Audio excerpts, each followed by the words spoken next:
Good morning, everyone, and welcome to our webinar this morning on Microsoft's end-of-life products.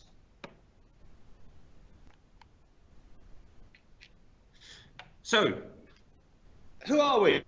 We are ADM. We're a Microsoft Gold partner. We've been established now for 34 years. It's a good time for an IT company in this day and age. We're about 70 staff. About 3/4 of them are the technical teams. We're a gold partner. We're very proud of that fact.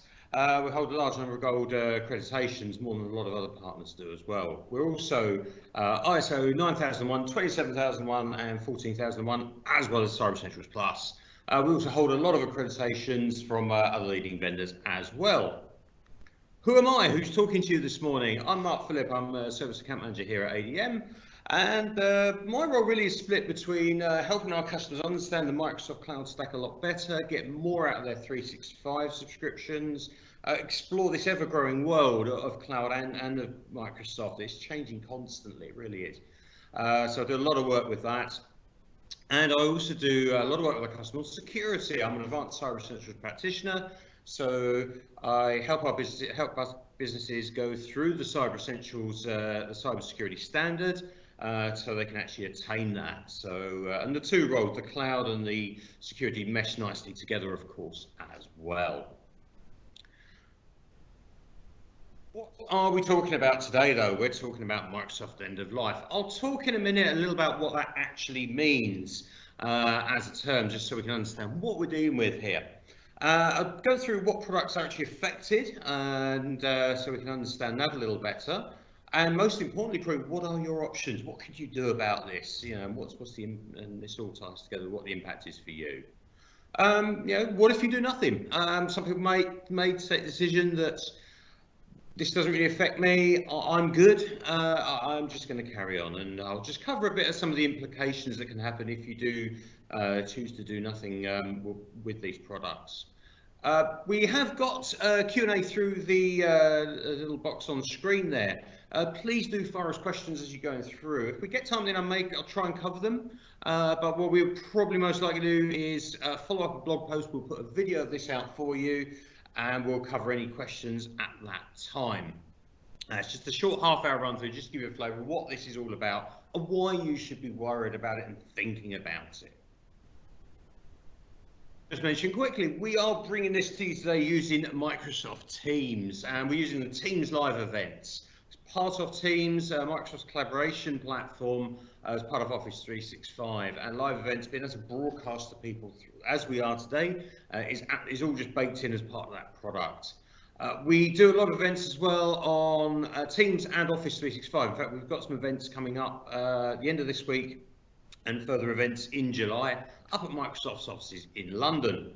So the details are on the ADM website, on the event page. Alternatively, do feel free to drop us a line and or get in touch, and we can certainly tell you more about those. But we cover Teams, particularly with the 365 events. We'll go into that in great details as a platform. Really exciting platform. It's just coming up nearly 2 years old, and one of the products that Microsoft has seen the most growth in their history for any of their products. And it's really one of those rare things. It's something that there's something for everyone in there. So do feel free to drop us a line on that. But critically for today, what do we mean by end of life? Okay, so whenever any software is released by any vendor, Microsoft's at the top of that list, and that's who we're really focusing on today, but any vendor this applies to, the vendor will put out a period of time, usually a number of years, whereby they will support that version of the software. And during that time, they will typically bring out product updates, new features, and they'll be bringing out security patches. So when you hear in the press about these different breaches happening, quite often you'll hear that Microsoft or whichever vendor, they will have brought out a patch to help with that. And sometimes it's been brought out already and someone hasn't applied it, or sometimes it's reacting retrospectively. The whole cyber threats is really you know, this battleground between the software companies, between businesses using software, and then between you know, between them and the cyber criminals. There's a lot of what we call these zero-day. There's these strands of malware that come out that have never been seen in the wild before. So it's very difficult to protect against, and they will take advantage of vulnerabilities that perhaps we never have known of before. So it's a constant game of cat and mouse. So these security updates that all the vendors are producing are absolutely critical to helping as part of your security posture. They're not everything, but they are an important part of it. So we need to keep those running. We need to keep those up to date.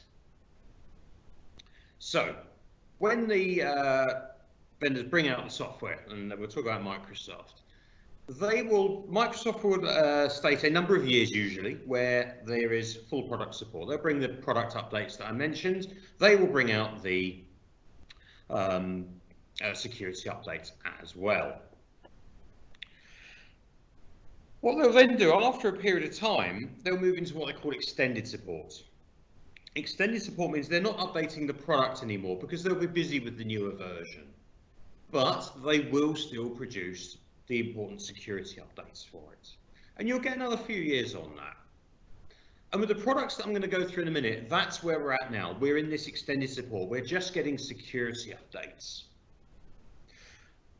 Now, by this end of life, when this date comes that we've reached the end of this extended support period for Microsoft, they stop all work on that product. No more product, no more security updates. And that's the critical thing there, particularly, is no more security updates. At that point, huge vulnerability and risk for businesses, or indeed anyone, even at personal level, using that old software. We have typically seen in the past, when a product goes end of life, we've seen a huge increase in the amount of malware that will take advantage of known vulnerabilities, because the cyber criminals know that that is not getting fixed. So anyone on that older version is vulnerable. So we do see this increase in malware taking advantage and exploiting those vulnerabilities. So what is actually effective? What do we need to worry about in the immediate term? Well, there's some quite big names on there, actually. The headline there, Windows 7. Good old Windows 7, it's been around a good few years now. Very well liked, very reliable operating system, very widely used.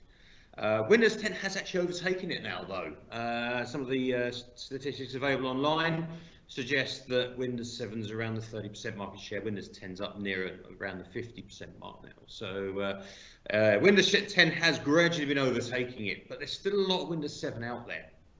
Windows Server 2008 and 2008 R2, again, very solid, very well-renowned operating systems, widely used in infrastructures. And again, they are still in use out there. SQL Server 2012 Service Pack 3, perhaps slightly more niche. Some people will use SQL Server, some won't. Again, if you are, that one comes to an end as well. And I've put the dates there on the slide that we need to be worried about. SQL Server is actually coming first. That's October 2019. So that's in the next few months that goes end of life.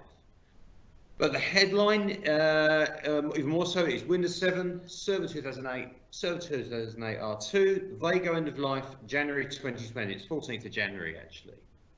So for most businesses, realistically, you really probably want to be looking at having dealt with this by Christmas. Because by the time you got through Christmas break into New Year, you're probably cutting it a bit fine by that point to actually do anything about it.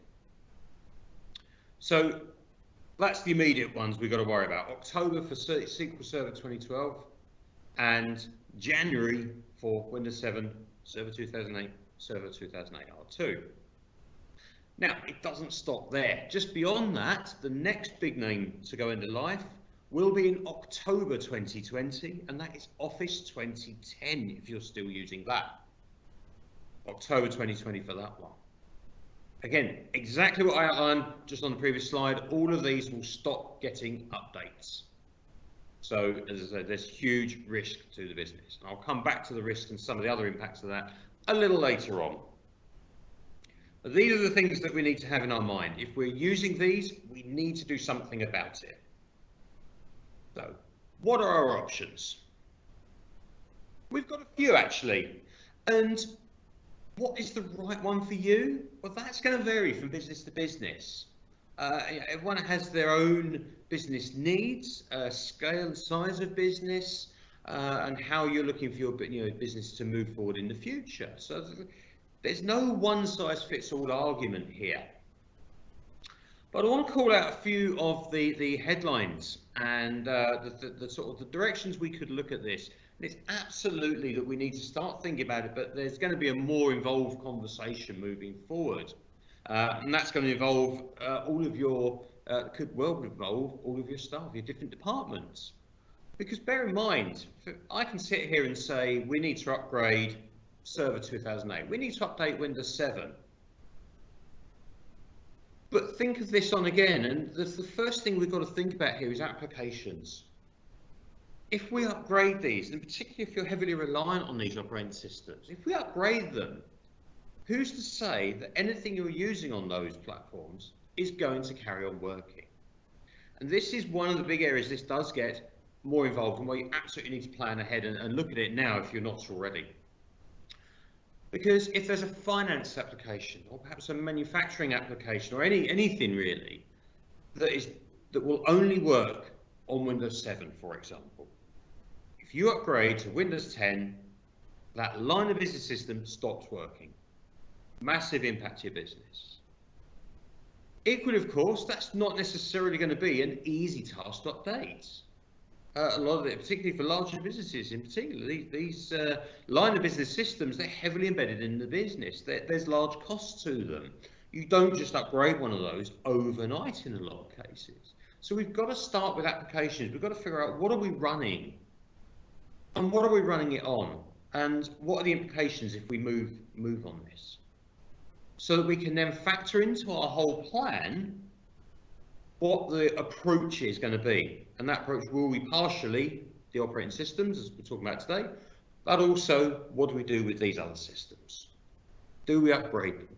Do we replace them? Are they even needed now? These are all things for you to consider, and this is where it becomes a wider business conversation. It's not just IT. This isn't just a board of directors. This is the whole business, and you need buy-in, you need input from the whole business for this to really work. So some of the things we can do. On servers, we could upgrade the server operating system. We could move up to either Server 2016 or 2019, which has just been released. Both of those have got support well into the mid and late 2020s. So we've got a lot of years there. In fact, even if you put Server 2016 in now, it'll probably outlast your actual server hardware if we work on a 3 to 5 year replacement for server hardware. So we've got a long time left on that. So we could upgrade those. Now, sometimes in server world, particularly if you're using virtualization, that may be fairly straightforward. It may be upgrading some of your virtual machines. Your hardware may be up to the job of running that new operating system. And again, it does depend on the systems involved. And again, upgrading servers, does that involve domain forest upgrades or anything like that? There's all kinds of different things we need to consider there. So it's much more involved than we've got time for today to go into. But we could conceptually upgrade to that newer version. That's an option. On our workstations, whether it's PC, whether it's laptop, same thing in that sense. We could upgrade to Windows 10. Windows 10 is the latest version of the Windows operating system. It's the most secure version that Microsoft have produced.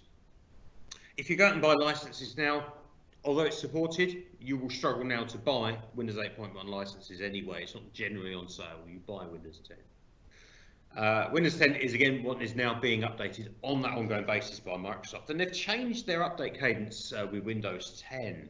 So whereas previously, as we had Windows 7 to Windows 8 to 8.1 and so on, we had this every sort of several years. We had a major update. Now we're getting a major update twice a year, plus all the security patching. So it's a much faster cadence, which does come with its own challenges, particularly with compatibility of systems and such like.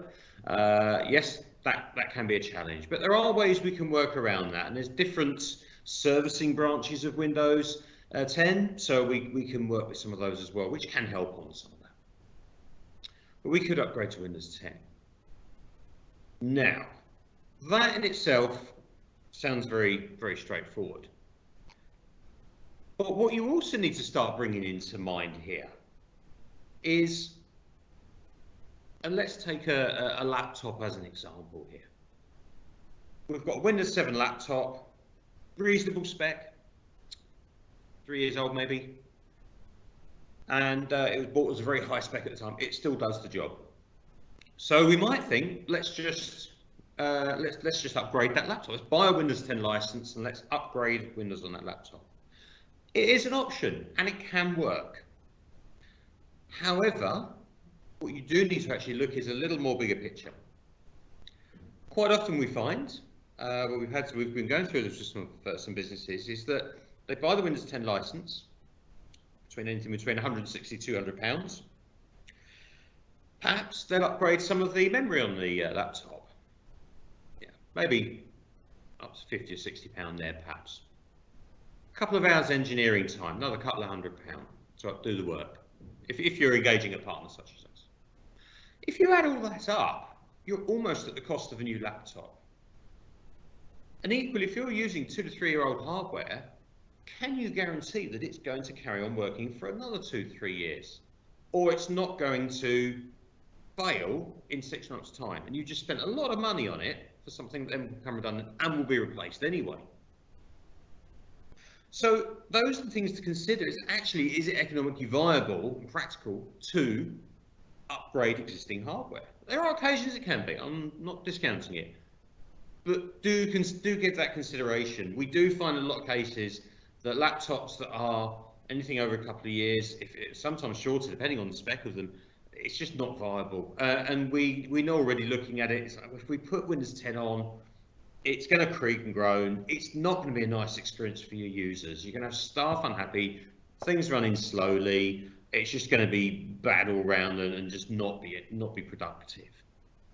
So do give that consideration. That is something you really need to think about. Of course, with new hardware, it'll be up to date, will work fully. We'll make sure of that, and it will usually have some sort of warranty on it, and generally it's going to just perform better and be faster and be better for your users, so you have a much better experience for your staff. So those are the things to consider. As I say, this is where I say earlier, it's not a one-size-fits-all solution. It absolutely isn't. So those are the headlines we could do. However, we've got this cloud, and we're hearing more and more businesses going serverless or going cloud first, mobile first. So if you haven't already, or if you've only just started sort of dipping your toe in the water, then perhaps this is the time to actually move more fully to a cloud solution. Perhaps we don't need to replace all those servers. We can actually do away with them. And again, this is not a one-size-fits-all. Some people cloud first, mobile first, serverless is absolutely the right way to do. We've got more and more businesses, we're taking down that road already. We at ADM actually do have quite a number of customers who work in what we call a hybrid environment. So they will still have on-premise servers running perhaps line of business systems, or where they've got connectivity problems if they're in rural areas. But they're also taking advantage of things like Office 365. So we have this hybrid where you're working both on-premise and in cloud. And the two talk to each other and work together. And then, okay, and there is still fully on-premise, the more what we might refer to as a traditional infrastructure, that's still valid. But absolutely, cloud is absolutely time to think about cloud. Look at what you get from it. Now, cloud isn't always cheaper. That is one of those urban myths. People think, I'm doing away with these servers, I can save myself a bucket ton of money. No, unfortunately not. Because if you think of everything you do on a server, all your files, all your applications, your user maintenance, your security, your device management, we've still got to do that. We just take it from the server and we move it over here to the cloud. So we've still got to do that, and we have to buy services, subscriptions like Microsoft 365 to do that. What it does do, however, when I say it doesn't save you money, it changes your cost model. So you're not going to be having a major capital expenditure every 3 to 5 years when you're replacing servers and SANs. But what you will do is then have an ongoing and monthly or annual subscription to the services. If you look at the overall cost of ownership, similar, perhaps a little less, but not too similar. But you actually spread that cost on an ongoing monthly to annual basis. What we also find as well, though, is when we make the move into these products, is you actually get more for your money.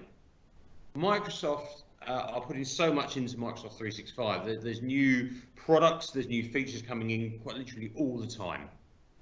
And they've got a whole roadmap out for the next, over the next coming years, which outlines everything they're going to be doing in that as well. They're actively acquiring other businesses to bring those products in as well. So when you see a new product launch, quite often that's Microsoft have acquired another business to acquire that product and bring it into the fold. So there's constant growth there. So you actually find you start getting a lot more for your money, because we don't have on an on-premise server things like Teams, the collaboration tools there. We have other communication tools that have been around for a while, like Link or Skype, but they are different.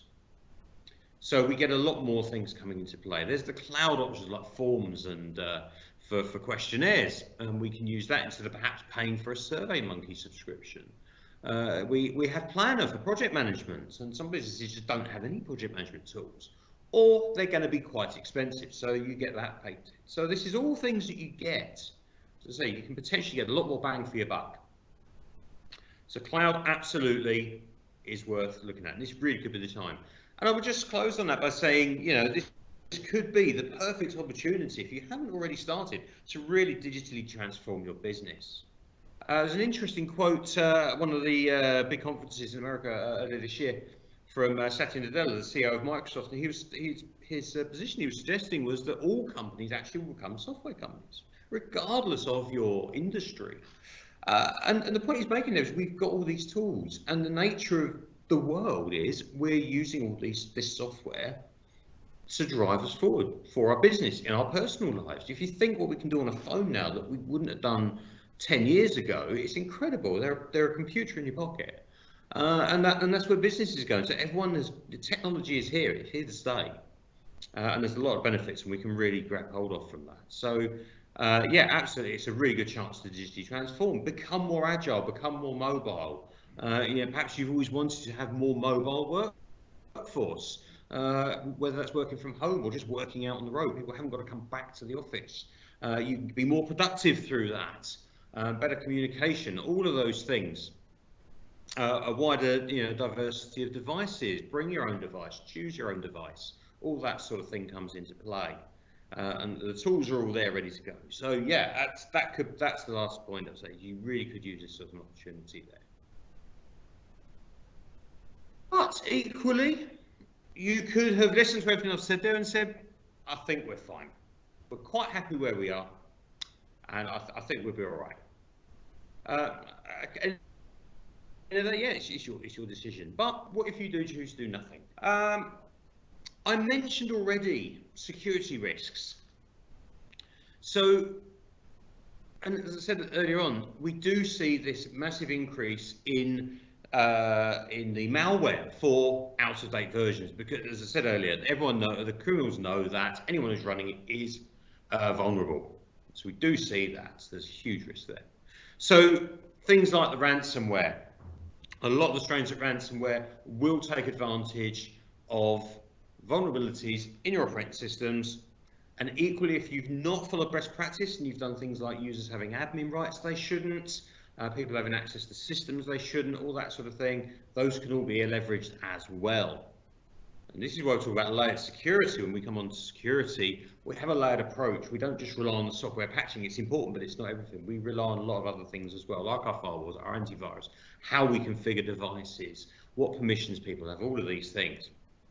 So, but we will see that massive security risks. Now, people might say, I'm happy with that risk. We don't really do a lot. It's fine. Of course, a year ago, just over, we had GDPR came in, and it increased responsibilities for businesses around people's personal data, which is a good thing. It wasn't about trying to make things harder for businesses to operate. It's about being more responsible with people's data. Part of that, of course, is that if you have a data breach, it's now highly likely to be reportable. There are some conditions around when it is or isn't, but highly likely to be. And one of the things, the sorts of things that the ICO will ask when you contact them is, what steps did you take in place to protect yourself, and were you up to date? Of course, if you're running software that is out of date, it's not supported by the vendor, that goes against best practice. Therefore, they will take you to task on that, along with any other potential failings.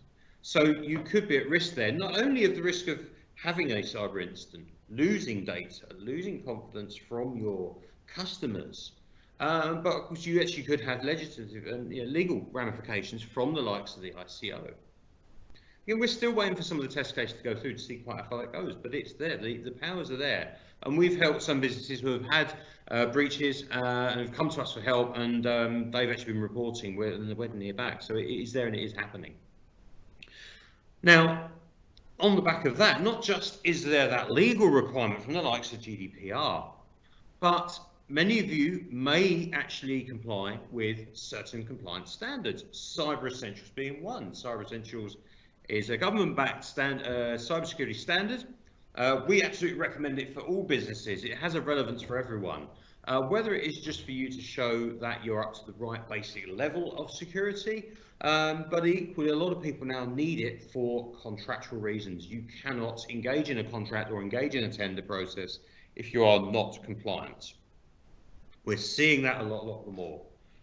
People come to us and say, help, I've just gone for this contract, or we've won this contract, I need Cyber Essentials. It's a condition of the contract. And then there's a mad rush to try and make sure everything's compliant and they can get it across the line. So if you are Cyber Essentials compliant or any other standard that requires you to be up to date, and typically, and I'll talk Cyber Essentials as that's my particular area of specialty, one of the requirements is that software is supported by the vendor and it is patched and up to date. So as we've explored today, if you are using that out-of-date software, there is no way you can meet that criteria. Hence, you are effectively voiding your certificate if you've got it. So if you have that for contractual reasons, you could argue you're in breach of contract now. Again, this does loop back to any reporting. If you had a data breach, then again, the ICO may look at this and say, well, you said you had Cyber Essentials, but you've not been following it. Well, that's a black mark against you. It goes on from there. So there's an awful lot of risk attached to using out-of-date software. And just to put it in the context you may have heard of, a couple of years back we had WannaCry, which took advantage of vulnerabilities in unpatched software. XP got the headlines because it was widely used, particularly in the health sector. But Windows 7 was vulnerable as well, and that did get exploited worldwide as well. And it was because people hadn't applied the patches. So again, if we then go to the next step on where there isn't a patch and there's that vulnerability, you saw the effect of WannaCry and other similar ones. Yeah, this stuff happening. So, if you get a ransomware attack, if you get cryptoed, all your data is encrypted, then aside of any data breach and reporting considerations, we're into the realms of your IT team or someone like us at ADM. We're into the realms of just damage imitation. We'll try and bring you back, and quite often for us that means just flattening everything and starting again. So you're reliant on your backups. So if they're not good, there's the potential you don't come back. I don't want to scaremonger because there's too much of that out there, but it is the reality on this particular subject. And we have helped businesses where we've had to restore them from backup after a ransomware attack, and that was the only thing that got them back. Otherwise, potentially that's it, all their data gone. Now, could your business sustain that? I'd suggest the answer is no in many cases. So this is serious stuff. So I don't like scamming, but it is the reality of it. So there's an awful lot of reasons there, really, why you should try and keep up to date. Well, absolutely not try, but do keep up to date. Lots of things there to think about. So just to recap, as I said, we can upgrade the existing operating system under certain conditions.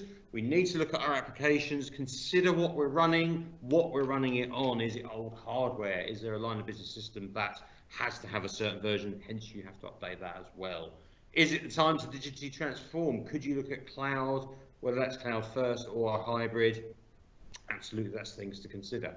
It's a big discussion, and if you haven't started yet, then these are all the things you're going to have to start working through. We can absolutely help on that. As I said, we're a Gold partner, Microsoft Gold partner, so we very much work either with traditional on-premise, the hybrid, or the fully cloud. We're not wedded to one or the other. It's about what's right for the business, and that's kind of our anchor point. We start from that. What's right for you? And for some people, cloud isn't right.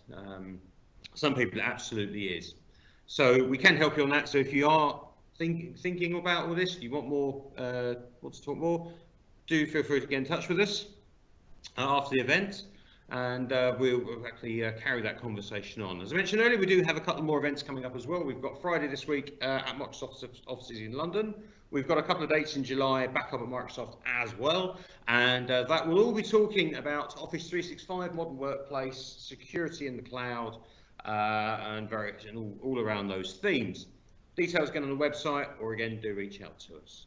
And all it leaves me to say is very much thank you for attending today. As I say, question and answers, I'm going to check with my colleague who's producing the session today. If we've got any there, if we've had them, we will pop out a blog post following this. We'll pop any answers to the questions, and we're also going to do a video of this, so we'll pop a video out if you want to recap on anything we've covered today. So watch out for that. That'll be out in the next few days. And that say, just thank you very much for joining the session today. I do hope that was useful. I hope it gave you some food for thought. It's a big discussion. It's a big topic of conversation.